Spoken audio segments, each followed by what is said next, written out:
I think about the most important event that has happened in the 20th century in the American Catholic Church, I suppose the obvious answer is Vatican Council II.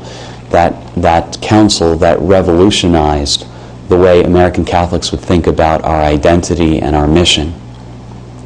Seems to me, from what I know of being a young boy before and during Vatican II, and what others have told me about that era before my time, it seems to me that in many ways the identity and the mission of Catholics in the United States was about being over against society. I don't know if you've ever seen the television show Love Boat, but it's a kind of an odd television program in which people get on the ship and take a sort of vacation cruise, and they're sort of taken care of by the entire crew. And the crew is answering constantly to the captain. And the entire story is predicated on the notion that these people who get on the ship are really searching for happiness, but they're not really smart enough to figure out how to get happiness themselves. They have to have their lives arranged by Julie and Gopher and Doc and these other crew members. And the crew members are constantly looking to the captain for answers to their questions. The captain often gives 6 or 8 sage-like words of advice to Julie or Gopher or Doc, who then go and arrange the lives of the passengers who are on the ship. Often these passengers have fallen in love, then they've had some fracture in their relationship, and then they're kind of wandering around the ship very sad. And it's through trickery, really, that the crew members get them all together, get the 2 people together back in the room, and there's a reconciliation, and they fall madly in love. And at the end of the show, they walk off the gangplank, they thank Julie or Gopher or Doc, but essentially it was the captain's sage-like wisdom that really offered Julie all of the needed ingredients to make the lives of these passengers really happy. Well, it seems to me, from what people have told me and from what I remember as a young Catholic boy, the notion of being Catholic in the United States was a lot like being a passenger on the Love Boat. We were the people who were alone sailing towards salvation. Only our ship was really going to stay afloat. The Protestant ships weren't. And certainly the world religion ships and boats of various sizes and styles weren't. Then there were all those atheists and agnostics in their inner tubes, and they were all doomed to die. We alone had the sole ship sailing towards salvation. And arrogant as it sounds, that was really the kind of world I grew up in. I just presumed that only Catholics really knew how to pray. The Protestant Christians didn't really. That we alone had all of the right things to make us be able to be saved. But when you think about our identity prior to Vatican II, it was over against all those other people on those other ships. And our sense of mission was very passive. The lay passengers on the Love Boat simply had to play shuffleboard and sip pina coladas and eventually get married and make more Catholics. But it was Sister Julie and Brother Gopher and Father Doc and the Cardinal who were going to have all the answers. And so they took care of this bark of Peter that was sailing towards salvation. And we simply just kind of did our thing and waited for orders from them.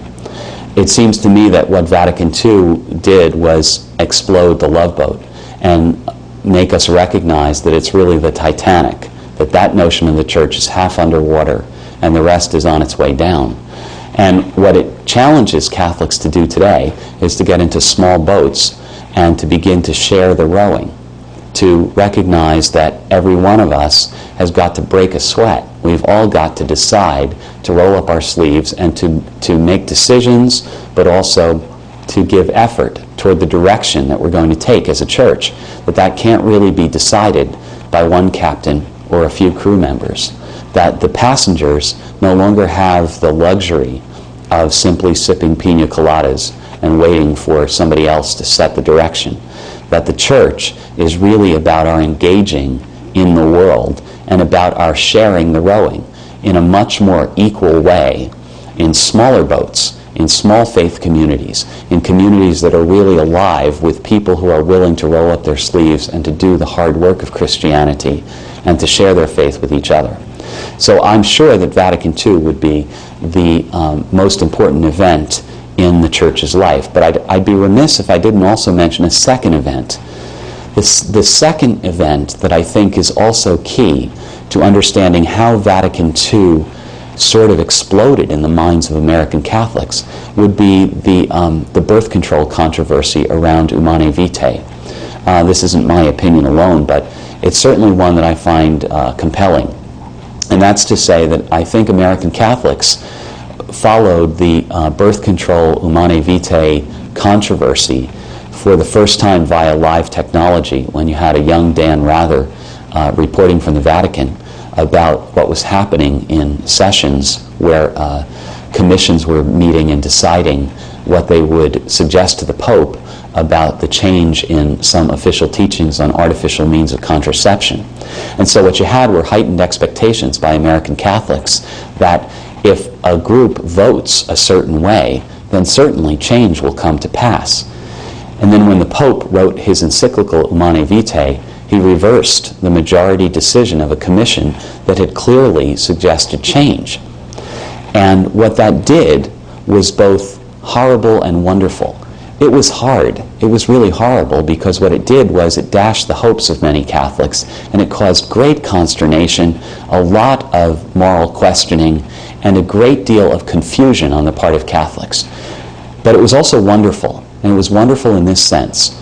For the first time, the vision of Vatican II, which had closed just a few years before the promulgation of Humanae Vitae, the vision of Vatican II came home to Catholics, and they had to figure out that they had to be responsible for their own faith lives, and that they would have to make moral decisions with the primacy of their conscience in mind, and not wait and turn to the crew members on the Love Boat for all of the answers about the direction that their lives should take. And so while it was a hard moment, it was also a very instructive time.